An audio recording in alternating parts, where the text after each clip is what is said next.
And that's when I started following the stock market, day trading. Shortly after that, the GameStop, what do you want to call it? The movement happened. That it happened. GameStop happened. That was a real lightning in a bottle moment. That was to me, that was a lightning rod moment because it was us, the people, right? Like nobody here is a billionaire. It was just us bringing money back out into the supply side, into the pockets of the people, not the institutions, the businesses, and the oligarchs. Welcome to Late Not Less.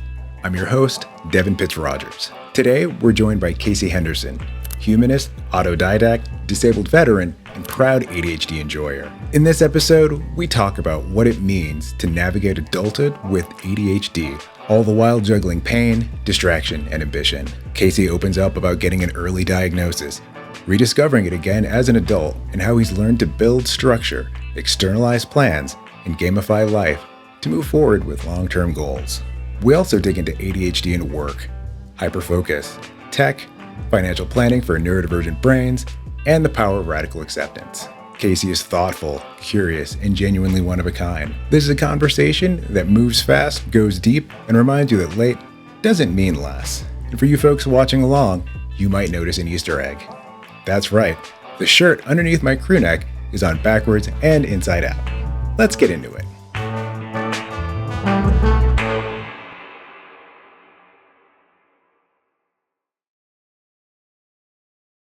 Welcome back, everybody. This is another episode of Late Not Less, a podcast that will go ahead to discuss just navigating adulthood with ADHD and just reminding you that it's not a deficit, we're just different. And this is going to be a conversation on radical acceptance. I'm your host, Devin Pitts-Rogers, and I'm joined by Casey Henderson. We've known each other for a couple years here. He's a humanist, autodidact, and ADHD enjoyer. He's a disabled veteran, former cannabis activist with a financial planning license that he did allow to lapse while completing a BS in computer science and mathematics at the University of Colorado. Thanks for coming on today's episode, Casey. Really appreciate it. Oh man, thank you so much for having me, Devin. It's always a pleasure to talk to you, man. Thank you, man. Have you been lately? We haven't seen each other in a little bit. We used to be regulars at the same gym, but he ended up going to one that actually just has general better amenities overall. It's been great. They don't have the same quality of people over there. Or at least I haven't met them yet. Just for your wider audience, Devin is one of the best human beings I've ever met, and it's always a pleasure to be around him. I've just never met someone more dedicated to like the human mission, and I'm just very drawn to that. I'm very happy to be here. I really appreciate you bringing me on. I've been keeping busy. I'm still working on my computer science degree. It's an interesting thing because I understand a lot of what's going on, but I still have to jump through the hoops. Which, as a ADHD enjoyer yourself, you may understand how. It's like, nails on a chalkboard of just like, I have to like perform the pony trick that I already know how to do. Okay. But I've just been keeping busy, keeping an eye on the market. I've been following a lot of the news and what's going on with the stock market lately. And it's just, it's a never ending deluge of stuff to pay attention to. Exactly. So if you need any number of distractions, then you probably have a bunch going on. Yes, sir.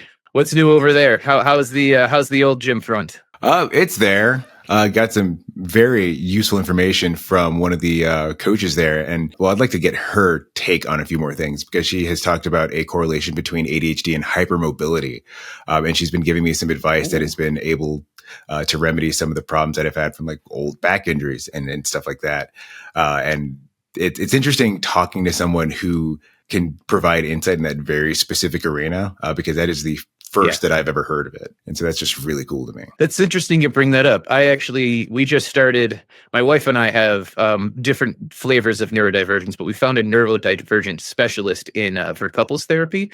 And we've been talking a lot about, it doesn't hurt up here, but it hurts somewhere in here. There's somewhere in your nervous system. There's a trauma sink, if you will. There's an area where you're holding on to something, you're clenched for some reason, and like kind of letting that out and communicating, hey, I was just nervous about this, or like, for some reason I got really tensed up in my stomach. My stomach started hurting. I don't know why. And just engaging with the body in that way and embracing the fact that the brain is more than just the neurosystem. The neurological system is more than just the brain. It expands the entire body. It's embedded into the largest organ of the body, which is the skin. And it covers a huge swath of experiences and inputs rather than just your conscious thoughts. Facts. I mean, you don't know what you don't know. And I feel like every year is an opportunity for me to learn something more about my brain, but also just really reemphasizes how much I don't know. And that's just kind of an interesting side adventure to be going down. 100%. I mean, there's so much. The more I learn, the more I know I don't know. Which, as an ADHD enjoyer, oh boy, I'm just on rails with this thing. There's always some new rocks to turn over, new bugs to poke. You know what I mean? New things to ponder. Yeah, definitely. It's beautiful, big world. Exactly. Like, it's exciting in the sense that you get to learn something that you didn't know before, but there's also this brief window where it's a little overwhelming because you begin to understand just how much you don't know on any given subject. And in this case, the brain is always something that is so depth because it's so deep, I should say, because there's just a lot that we still don't know, right? Like how we're not sure how anesthesia works.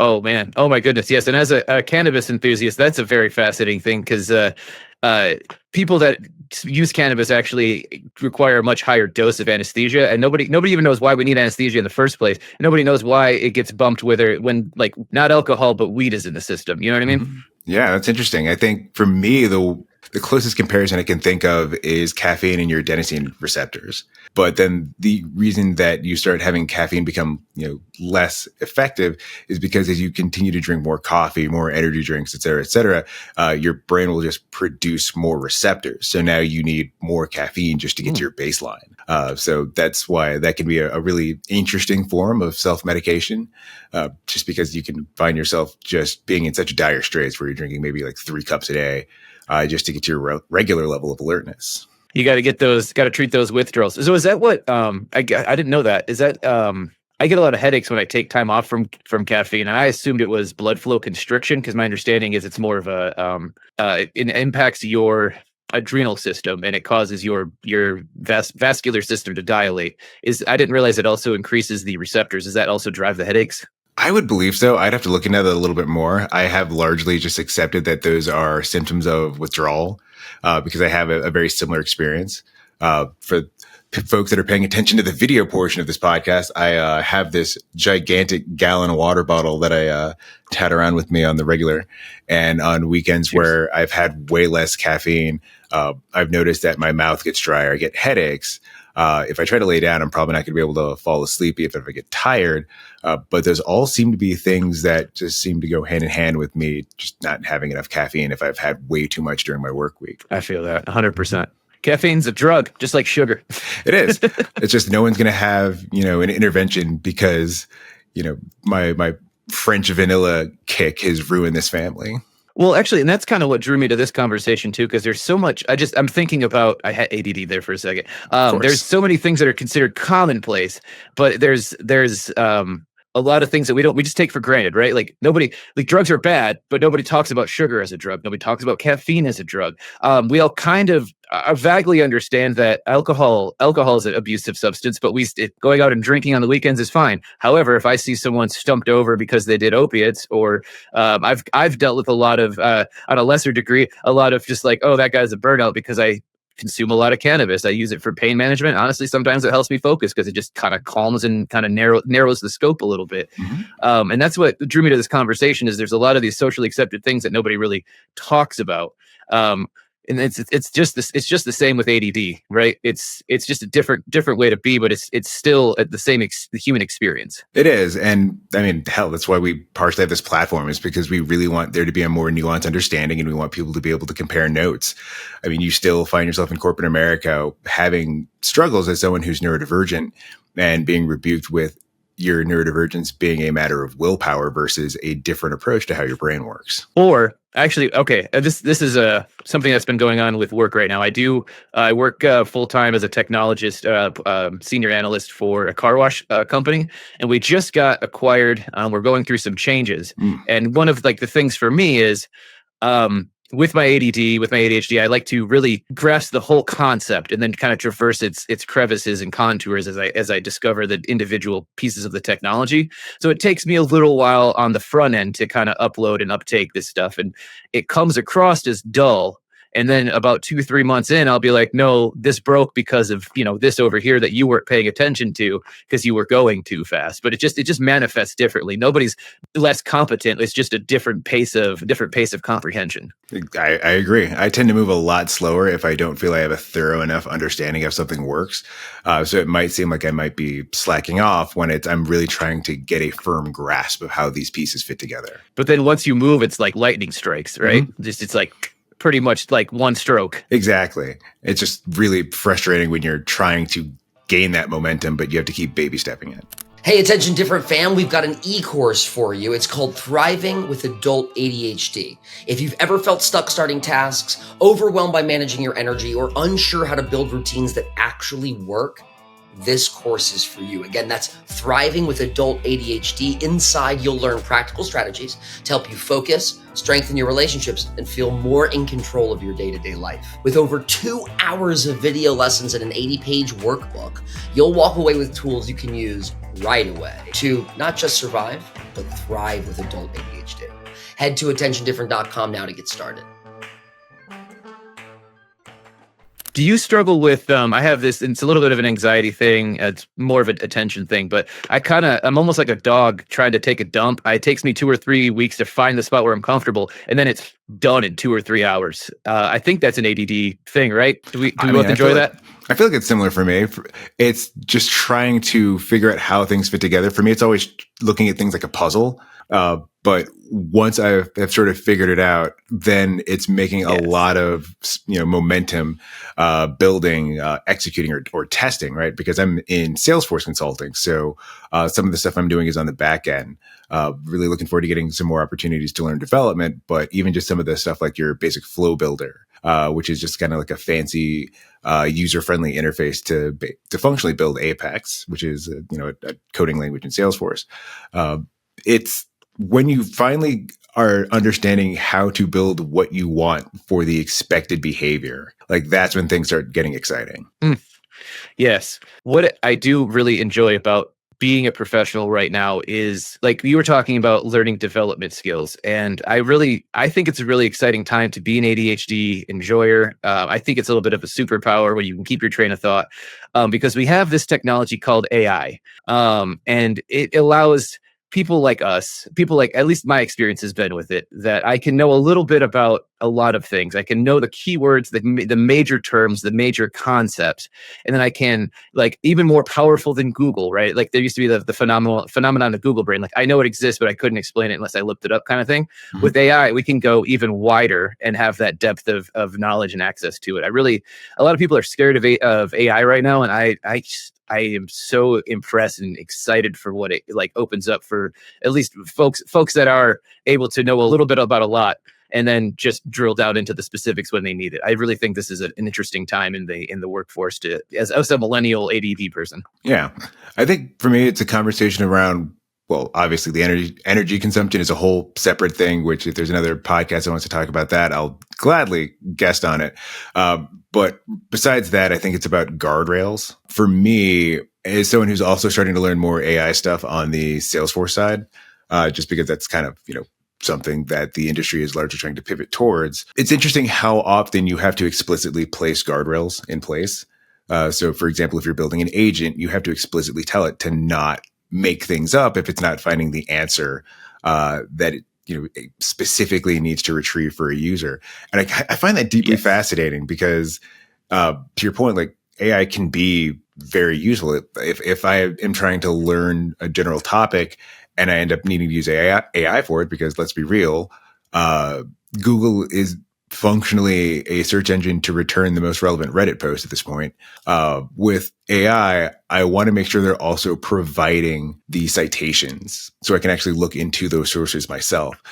Because I've looked for things Google related, or I've looked for things Salesforce related on Google, and it will make one statement, but when you check the citations, they contradict what is being returned on the search engine. And so it's interesting that there are all these useful applications, but so many of the more visible, louder proponents in the AI space look at it as these tools for, tools, quote unquote, for like entertainment or for music, versus like the way that it could be generally applicable and that they could be actually used for employees and work streams versus just, removing humans from the workflow process entirely. No, I absolutely agree. And I think that we're starting to kind of see that. An iconic example recently we saw in the news, AWS went down. And wouldn't you know it, it's like just 2 or 3 weeks after the headline, Amazon's code is 75% AI produced, right? AI can be a force multiplier, but it cannot replace a human being, at least not anywhere in the near term. Mm-hmm. But right now, it's like a super Google. And I can, as long as I kind of know what I'm looking for, and you also have to have enough understanding of the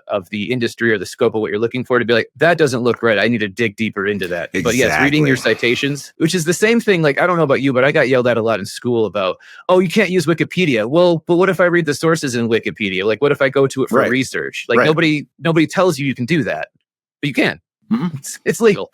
Yeah, it's been an interesting transformation from you can't use Wikipedia to having teachers say that they know that students are using AI to produce their entire paper because they can tell when the student's tone is present in the paper versus when it's not. And now Wikipedia can actually be a more useful tool for the exact reason you said, as long as you can find where it's getting its information from and can compare it against what is actually being stated on the article. Like if you're doing actual research, and as you said, for someone with ADHD, not having to scour the internet to find the most pertinent information, because sometimes while you do need to learn something more holistically, connecting it to the part that you're trying to learn in that moment can be a little difficult. 100%. Well, and if you're one of the people that gets your news just from headlines, this is going to be more dangerous than helpful. If you know if you can read it and analyze it, this brings so much data to you that you can sift through and analyze and look for what the key pieces are. I really am not scared of AI. I just I hope that we stop fear mongering around it. I think my bigger concerns are just because I work in tech, and luckily I don't see this as much with, my company, but I see it with other industries in tech, but it's the idea that they're trying to go all in without having an actual understanding or model for how it works. Right. So there was that study recently, that MIT published that said 95% of the AI initiatives that companies have launched have been failures because there's this idea of, well, we can use AI and that's how we will, increase not necessarily productivity, but we will increase income generation through it without having a well thought out plan of actually how does this fit the needs of our business or how does this fit the needs of our clients. And so I've become a little bit more cynical just seeing how all these people are not trying to use it in a way that is well informed. 100%.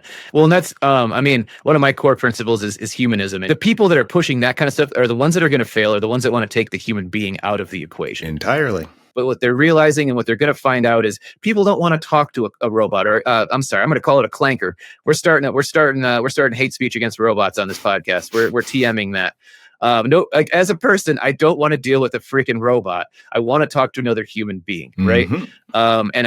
And at the end of the day, businesses make their money from selling me stuff, from selling you stuff. And I give it another year or two before people just kind of go, no, I'm not giving you my money. I want to talk to somebody, or I'll go somewhere where I can. It's a pendulum type of motion here. Oh yeah, absolutely.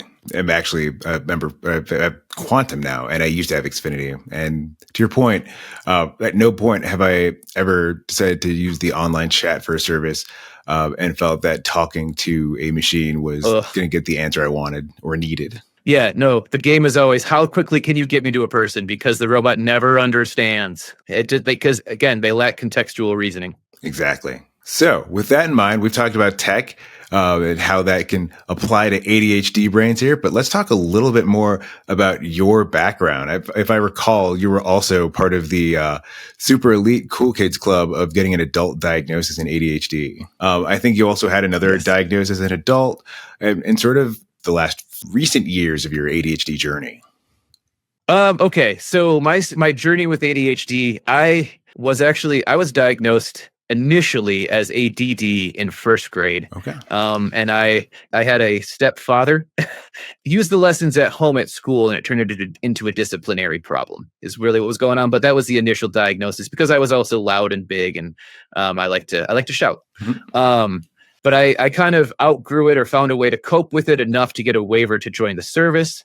I joined the U.S. Air Force. I was a nuclear maintainer. When I was a little bit nonplussed with that job, it's a fun technical job, but they sell it to you like if I remember correctly, it's join the Air Force and maintain the world's most advanced nuclear arsenal and top secret underground bunkers, et cetera, et cetera, et cetera. Flourish, flourish, flourish. It sounds like some kind of Stargate thing. The second step of getting into the nuclear silo was scoop out the rat feces so the fumes don't like make you pass out while you're down here. And after a couple of months of that, I was like, this is not what you sold me.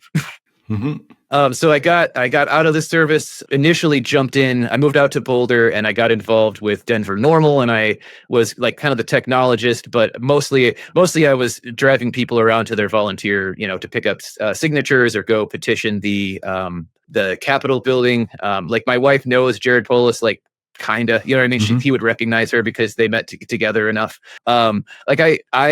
My support for that was a little bit more background. I made sure that I worked full time so my wife could do that full time, and then I showed up to the events I could. But I was very much in that scene. I went to all the fundraisers. If you ever went to a Denver Normal party, I was the guy with the beard in the corner that was teaching everybody what an email was in 2015. That was me. Work. If you saw that guy. So over time, I did start to struggle a little bit more with attention. The diagnosis is still in place. However, the VA doesn't really treat it because cannabis. So I've tried a couple of different things, but I have not been so fortunate to be on my Ritalin or Adderall, which I miss so dearly. But we're finding a way to kind of navigate that through discipline and having a plan, which is kind of what I wanted to get into today with having attention deficit means that I kind of have to write down what my goals are, what my plans are, what my dreams are in the first place. This was additionally exacerbated. I more recently was diagnosed with ankylosing spondylitis, which causes just a lot of pain, a lot of GI disruption for me specifically. That's not universal for all the ankylosing spondylitis guys. Not having control over your attention or your body, your bodily pain has really taught me that you have to externalize the plan, because I can still follow a recipe, you know what I'm saying? But when I'm in the throes of whatever distraction it is that day, whether it's, psychological or physiological, I can't necessarily divine a plan, but if there's something written down, it's much easier for me to stick to, right? If I go, well, this is what I need today, and then we just execute that, and then when we're done, we can go watch TV or go for a walk or whatever. Let's talk a little bit about the reaffirmation of getting that adult treatment. Why you feel like that is also something that works well with your finance-minded brain? Why that's sort of like a hyperfixation of yours? Yeah. Okay. So when I got back out of the service, so I pivoted over to I was doing technology. AV set up for this type of stuff, meetings online for financial advisors over at a firm called Transamerica. I eventually got licensed and trained up over there and more interested in the market side of things, since I have a decent handle on the technology part of it. And that's when I started following the stock market, day trading. Shortly after that, the GameStop, what do you want to call it? The movement happened. GameStop happened. That was a real lightning in a bottle moment. That was incredible, because while I was there, I was asking these guys, how could this happen? How does this work? How are they able to manage this? How can we know when the next one will happen? And there was a lot of shrug shoulders and I don't know, because they were much more focused on just good financial planning. Spend less than you make.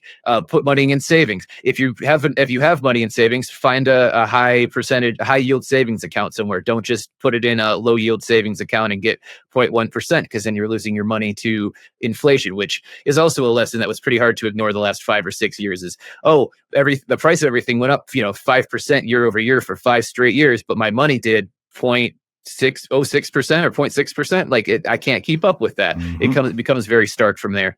And then I found a nice job at the VA for a little while. I didn't love the culture specifically there. And I went back to the VA, worked as a system administrator for a little while. And now I have just a nice work from home job where I can monitor the markets and do a lot of research and keep up on all the things that are interesting to me, while also, providing value for the shareholders. Keep the lights on. The dream.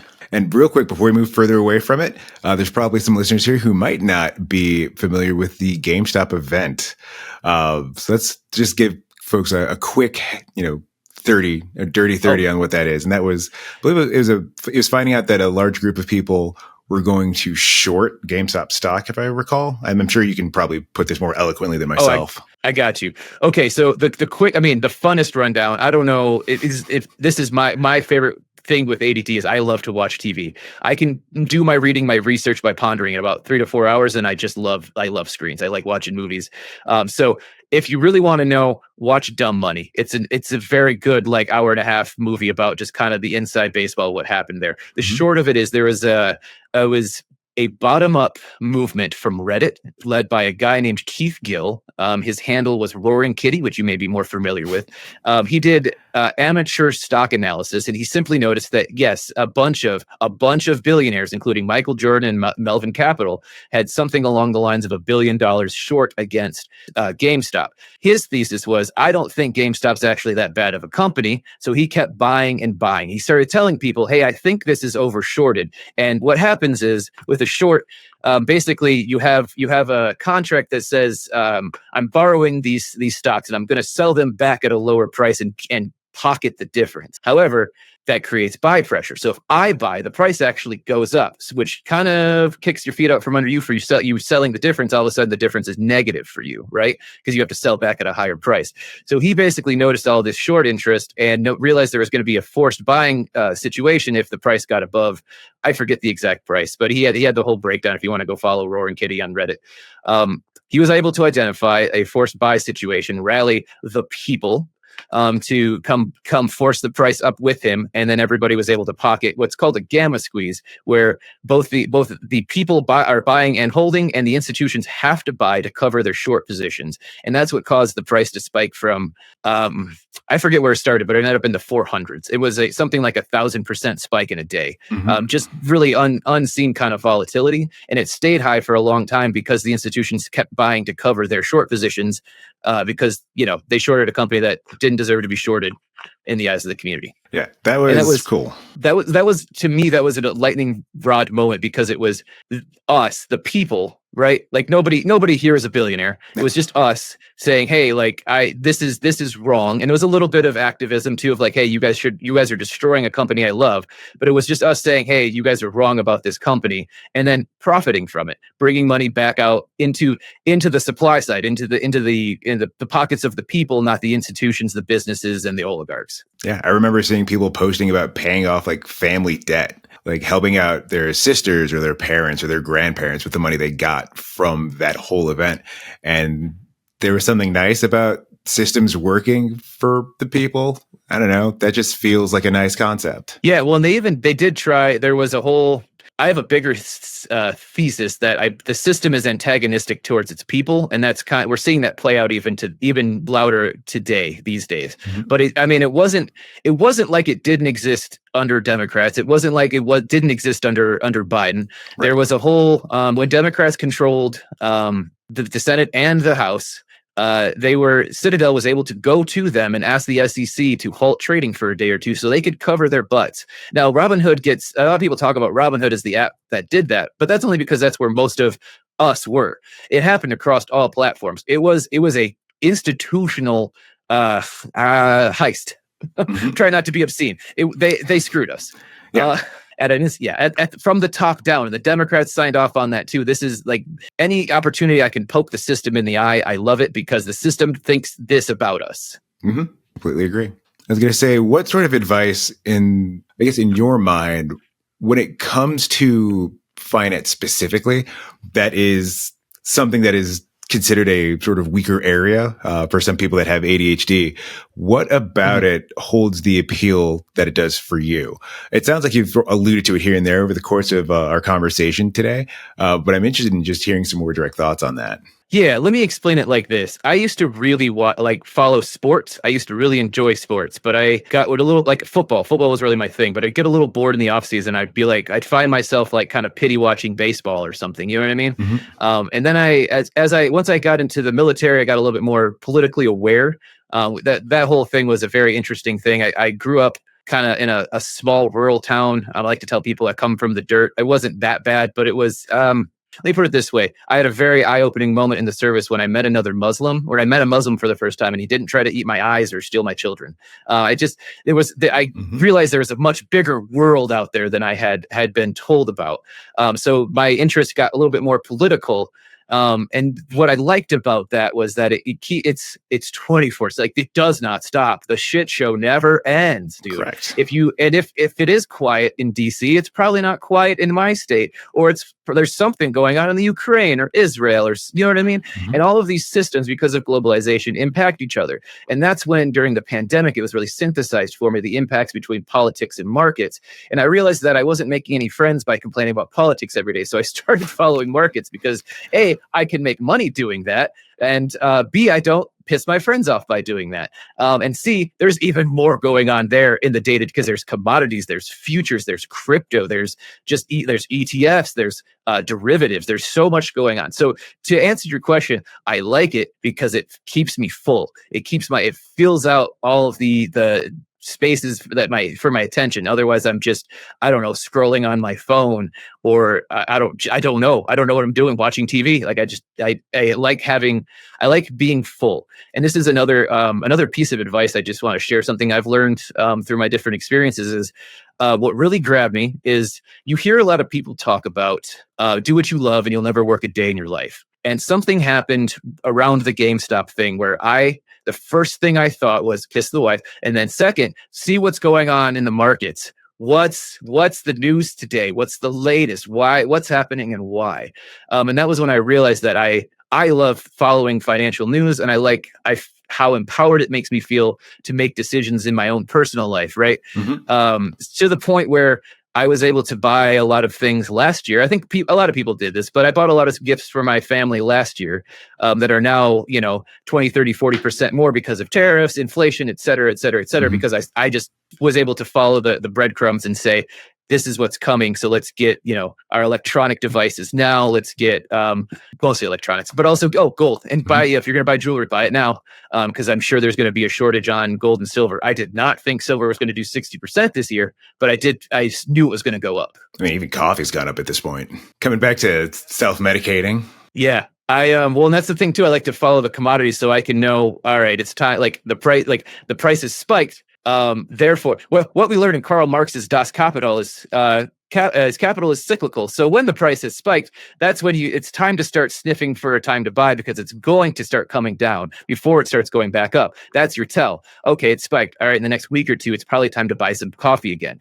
You can do that. You can apply the same logic to gold, right? It ran up. It had that huge explosion, just about, I think, 44,000 or 4,200 per ounce, and now it's off. It's down to, I believe, 38. And that's just, now it's a good time to buy, because before it starts to resume its upward into the right momentum, right? Mm-hmm. Did you play a lot of real-time strategy games when you were younger, just out of curiosity? Yes. What got me into video games? Buckle in for this. My very first video game ever was SimCity. Not just SimCity, black and white on a Macintosh, bro. Solid. I was just going to say in this conversation, and don't worry, I want to hear more about SimCity, but it sounds like you like being able to posture yourself for sort of like long-term strategies. And so the payoff isn't going to be immediate, but the reward is later down the line. And it's interesting because that also ties back to ADHD in the realm of how there's so much more immediate gratification going on. I would have to look up the video on this. I was just listening to it like last week on YouTube, but somebody was talking about how games of that variety aren't as common anymore. And, part of that could be argued because people simply aren't as invested in playing games where you have to sit in, and maybe the dopamine that you want to get from the game doesn't happen for like the first 20, 30 minutes, but you're positioning yourself for a much larger amount of it later down the line. And it seems like some of the stuff that you've been doing with finance is sort of in a similar vein. And that, I just think that's fascinating as a concept, because it doesn't really feel like that happens as often anymore. And it seems like a lot of us maybe get frustrated, and so we're willing to undo some of the progress we've made with that long-term setup because maybe we had a rough week at work, or we got an email that communicated something that we didn't need to hear at the wrong time. Yes. So, and there is, I have been fortunate enough to go through a lot of CBT in my life. Mm-hmm. there is a thing of separating yourself from interactions with people, for sure. That's definitely a skill. But I want to kind of come back to part of what makes this easy for me, and I will share this with you. The first thing is something I heard a long time ago. You're competent when you're wondering why something is so hard for everyone else. Not why don't you get this? It's because I'm good at this and you're not. That's it. That's all there is to it. If you're wondering why someone else can't pick it up, it's because you're good at it. That's all. That's what that is. So for me, because of that experience, it was easier for me to see the value of having a plan, of having a strategy. So one of the other really valuable piece of this is I think a lot of people start these types of journeys without really knowing what they want from it, right? There is no end goal. And I see this with people in a lot of ways. I see this in my family where they want something, but then they never quite know when they've got it, because they haven't defined the target. You have to define the finish line. You have to be like, so for myself, I want $2.5 million under management so I can turn that into revenue, into dividend generating revenue to retire off of. And then I can do only the work I want to do. That's kind of my personal goal right now, right?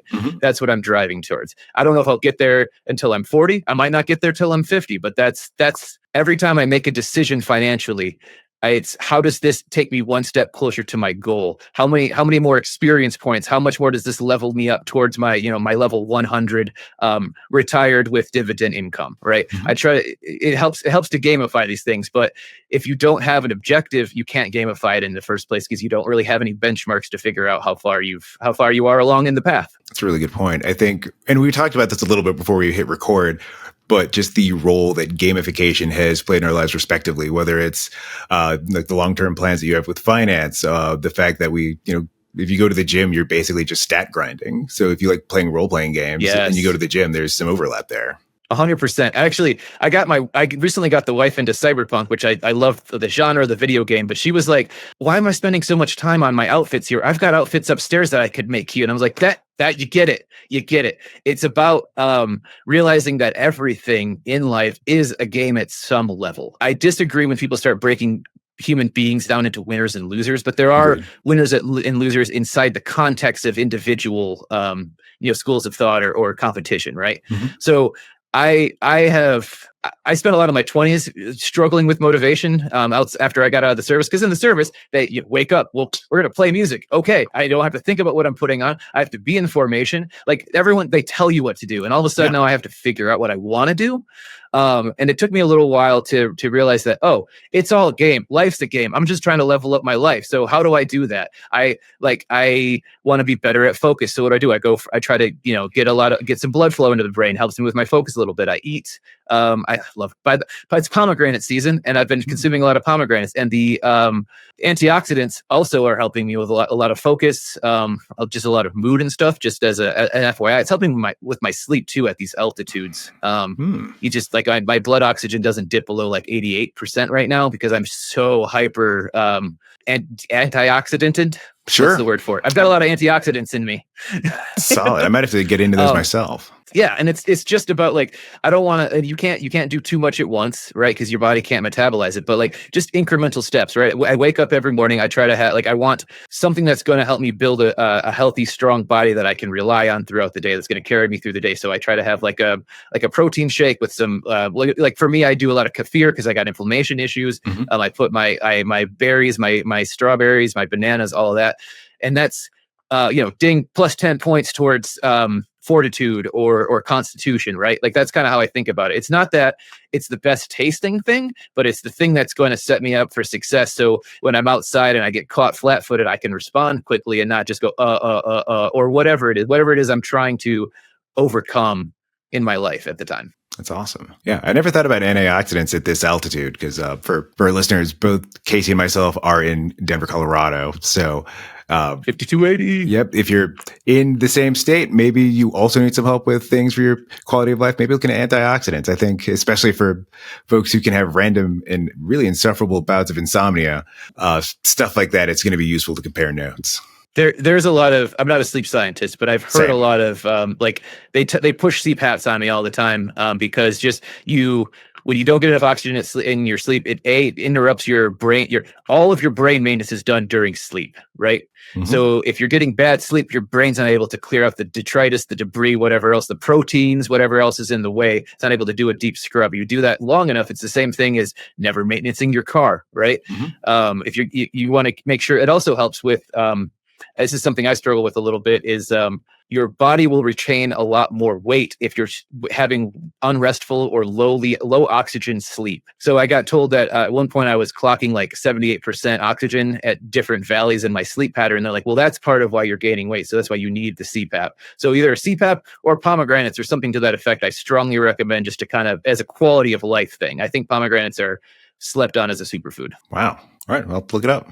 I mean, I know what a pomegranate is, but I can't think of the last time I've had any. It's been a minute. It's a lot of seeds. I spit a lot of seed, but it's they're sweet. They're very sweet. And Casey, I have to ask, just because we've been talking about finances, I think right now we're in a space where I know Sam and myself, Sam being my wife, will have those moments where we look at each other and say, I don't know how other people are making it. I think for listeners, in terms of kind of coming up with a plan, like what are some good baby steps, and especially the things that are going to be relevant for someone with like ADHD, because these might be just maybe changes in some habits or other possible considerations. And keep in mind for listeners, I know that, some of these things are not going to be broadly applicable. I know there is such a thing as underemployment. So there are going to be people that do struggle because the system is innately rigged, especially at this moment in time. But I think for folks that maybe have an opportunity to get the ball rolling on being a little bit more financially stable, what sort of ideas do you have to kind of get started? Yeah, absolutely. I'll take you kind of through, since I'm not licensed, I'm not giving any financial advice on this podcast, but I will tell you what's worked for me and what I have, when I have been licensed, I've set up a lot of my family members in the same strategies. First of all, as I said, you got to know what your goal is. So that way, when you've reached it, or how to increment towards it. The second thing is obviously spend less than you make. Otherwise, you're not going to be able to build a nest egg. You're not going to have any savings, right? So for me, that's manifested as don't be proud. If you're in a situation that you can't afford, you just got to go. You got to find somewhere else. You got to find a way to spend less than you make. And it's annoying when you don't make very much, because I've been there too. I've been in the valley, man. Same here. Once you build those saving, like basically, and here's how I think about it too, is I'm worth it. I'm worth saving for. I'm worth having money. I deserve to have some security, right? That's what I tell myself every day when people want to go to their $500 frickin' concert at Red Rocks, or people want to go out for just, like I don't really go out because I think everything's overpriced right now. I don't think the juice is worth the squeeze. It's probably because everything is overpriced right now. Yeah. Like I'm going to the only events I'm doing for the rest of the year. I'm not traveling for Christmas. I'm going to go see a basketball game, but I found it's an app called Game Time, plug. They sell, instead of resale tickets, they sell directly from the buyer at discount tickets. And that's the only reason I'm going. I'm going to see the Spurs and the Nets, or the Nuggets. Sorry, Spurs and the Nuggets. Because I got section 1 seats for like $200, like that kind of thing. Like I like to bargain hunt like that. Now I know that's not super cheap, but considering the quality that they're getting for about $500 at the box office, it was hard for me to turn down. Well, if it's your quarterly expenditure too. Yes, that's pretty much what I'm doing this for the rest of this year. So once you have your plan and your strategy, don't be too proud. The thing then from there, I really got into. I was always into having a plan for the future, because I hate working. I want to retire. I want to do what I want to do, and I don't want to tell nobody. I don't want to have nobody tell me nothing. I had enough of that in the service, and honestly, I didn't care for it then either.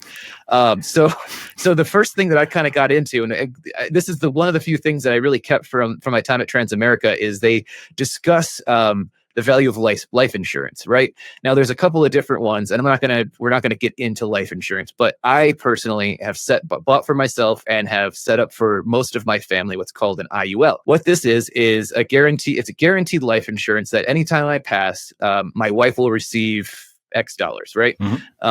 Now you can I don't know what the 100% the reason is. It's a tax code loophole, but basically because it's life insurance, you can overpay on that, and that extra cash will go into a cash value fund, right? So I pay about triple what my premium is, and that money accrues every year. Now, I do my business with Nationwide. They take the excess. Actually, they take all the money. I'm pretty sure they don't really tell us, but they take that money and they invest it.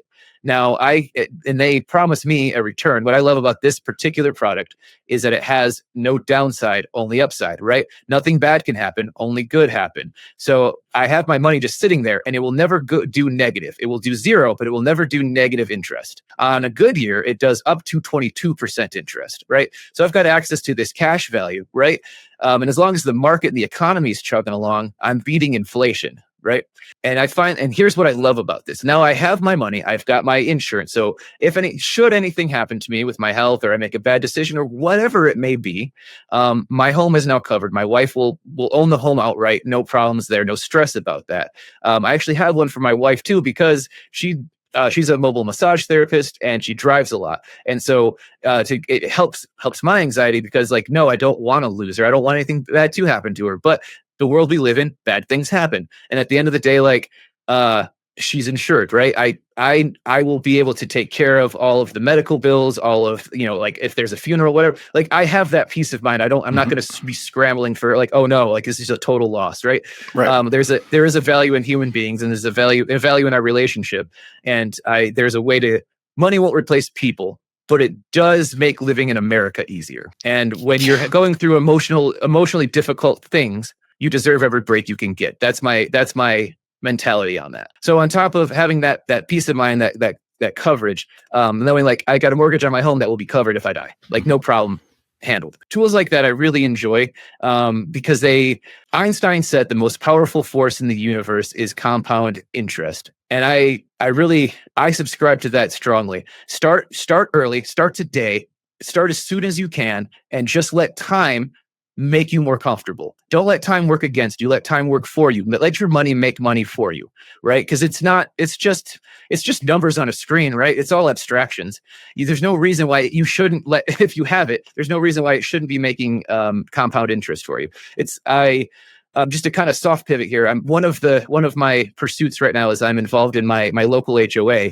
And the very first thing that I did when I got in was I looked at our income streams, and I was like, we've got $250,000 getting 0.1% interest.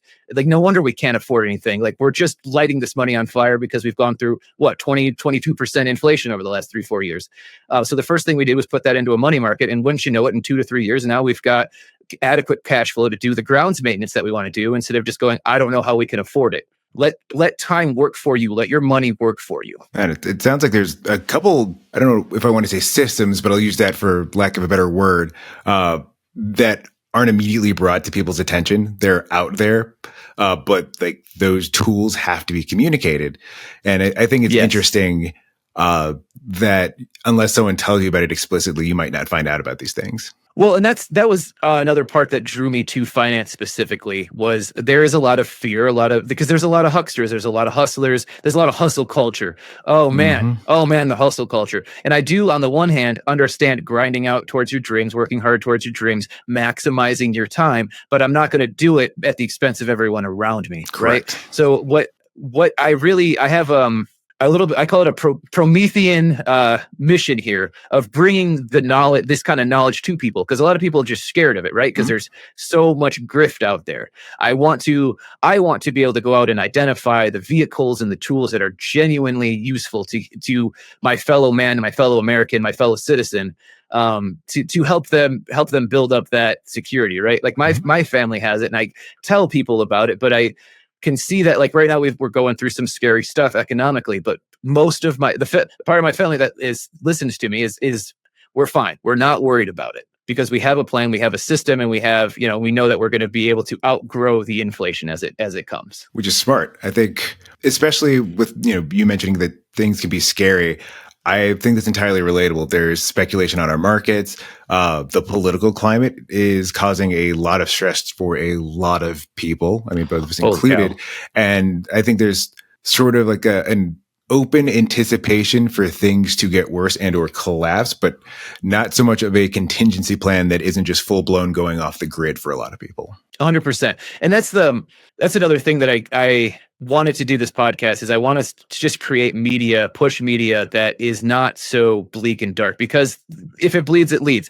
They make money off our anxiety, full stop, period. Anything that you see on syndicated TV and most news generally is just clickbait to get your attention, to make you nervous, to make you anxious. So that was another reason I wanted to cut through the noise and find the signal. So as an aside, I don't know what's going on with the current political situation. It seems a little malignant, but on the bigger picture, if you guys are worried about America specifically, I just finished an amazing book by Peter Zeihan. It's called "The End of the World is Just the Beginning." And it details, as Americans, we actually have pretty immaculate setup right now. We've got access to both mineral resources and food resources. We've got access to both oceans. We're one of the only countries that has access to both frickin' oceans. We've got some of the best tributary systems for shipping down rivers and stuff like that. I'm not going to tell you the whole book. Go ahead and check it out. But it's information like that helps calm me in times like this. If, America's going to implode, America's going to be destroyed. We're actually objectively set up pretty well for the incoming century of global warming and political crises and refugee crises. There we go. So if you guys out there having anxiety about the state of America, I have no idea what's going on with Trump. I think the body politic should eject him, but maybe I'm wrong. But big picture, we're going to be okay. America's going to be okay. There's a lot of bad stuff coming because we've neglected climate change, but we are going to be fine. And this is the kind of stuff that I'm seeking, that I want to be able to share with people to help let them know that, yes, these are trying times. You know, the old world is dying. The new world struggles to be born. This is the time of monsters. But guess what? We have a pretty good disposition where we are here as a nation. Yeah, I've spent some time myself ruminating on what that looks like, having to fight my own sort of justice sensitivities or the feelings around emotional dysregulation on seeing people harmed, but maintaining that the parts that's scary is not the idea that we'll collapse, but the unknown that comes next. And just figuring out what that looks like for all of us. And that's kind of funny because I think that's usually, at least in previous years, less so in recent months, had been one of my struggles with being tuned into the news during the workday, because it felt weird having these sensitivities or, emotional sensitivities. And then going back to work like, nothing was happening. I did start actually using, there's an app I have called Opal. I think I might have mentioned it on an earlier episode. But I use it to block certain apps during my workday so I don't get distracted and start scrolling. And so I still pay attention to the news. But from 9:30 in the morning until 3:00 in the afternoon, most of those apps, most of my social media apps, I just don't have access to them. And it's let me acknowledge that these things are in place.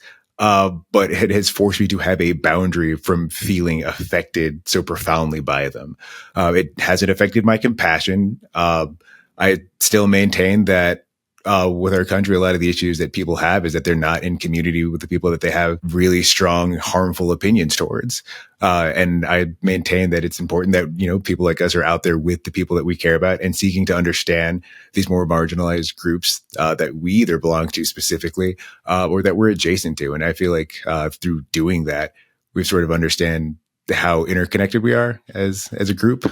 Yes. I think, well, I don't want to get too deep into politics, but I think one of the interesting things is the assailants on intersectionality. There it is. Yep. They're assaulting the concept of intersectionality because they don't want to care about anything other than just like the 2 or 3 things happening to them.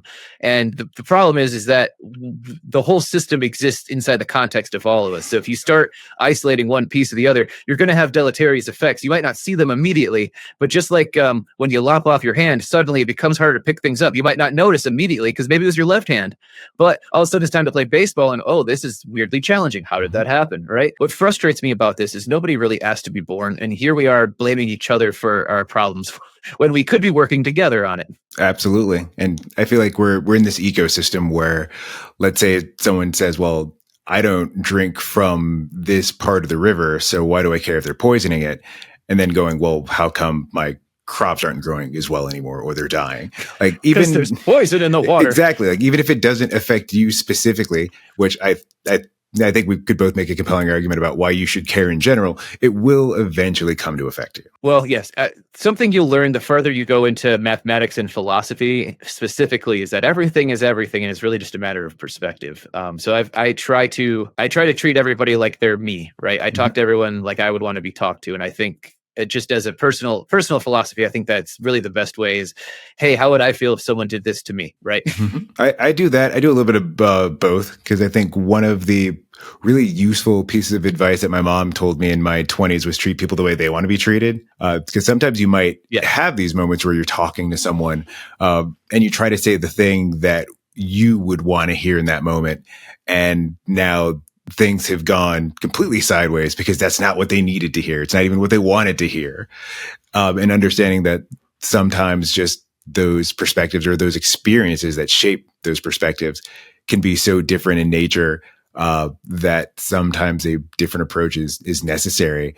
But I think the basic idea of wanting to seek understanding from other people, that part's key. Yeah. Well, and it's something I'm struggling to, because I go out of my way to interact with, as you know, interact with my more conservative people in my life just to understand what's going on. I don't want to turn this into a complaining about politics thing, but yeah, I do. Just it's interesting how people are willfully trying not to understand simply to push their point when, like, why even have a point if it's not right? Yeah. Like why block out a piece of perspective or understanding that would enhance the system? Why would you want to push a deprecated system when you know it's not complete? I don't understand it. Yeah, it's frustrating. And I think one of the things, and that book's not in here, and my Kindle isn't in here, but I've been reading a book called Languishing by Corey Keyes. And one of the things he's pointing out in the flourishing section of the book is that sometimes people will actively avoid personal growth because of the discomfort involved with growing.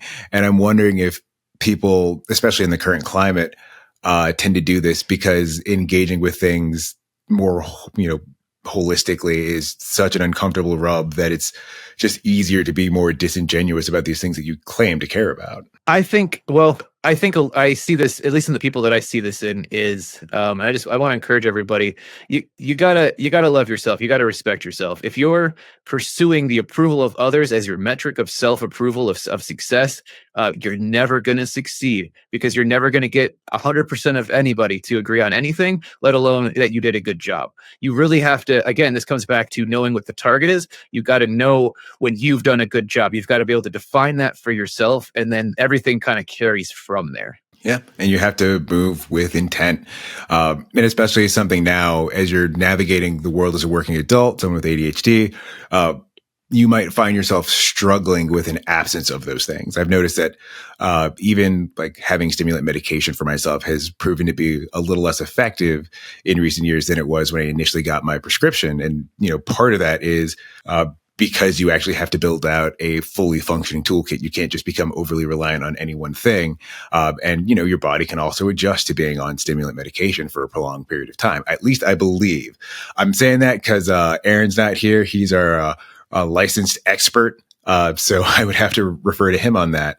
And so realizing that you're kind of treading water, or maybe you're going after these goals because they make sense to, depending on where you are at some point in your life, without having intention, definition, and meaning behind, the moves that you make, might just, make yourself feel a little directionless or aimless, even though you feel like you have been working towards something. And it also creates the possibility that once you attain that thing, it feels kind of empty and hollow because it's not what you thought it would be. Yeah. Yes. To kind of tie that all together, it's so self-motivating. If you know what you want, you can drive your own, you can give yourself the own motive energy, right? Your own self-motivation to achieve the goal.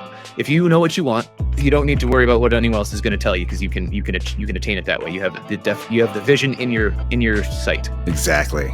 Casey, where can our listeners find you? Hey, I'm Bearable Strategies on Instagram. That's where I talk about markets and finance. If you want to come shoot the shit about politics, I'm not Horst Wessel on Twitter, X, the everything app. Yeah, that one app with the with the waifu that has a defense contract. Anyway, I'll go ahead and call it there. This has been Late Not Less episode 2, and I've been your host, Devin Pitts-Rogers. Thanks for listening and reviewing, everybody, and we'll see you next time. Thank you.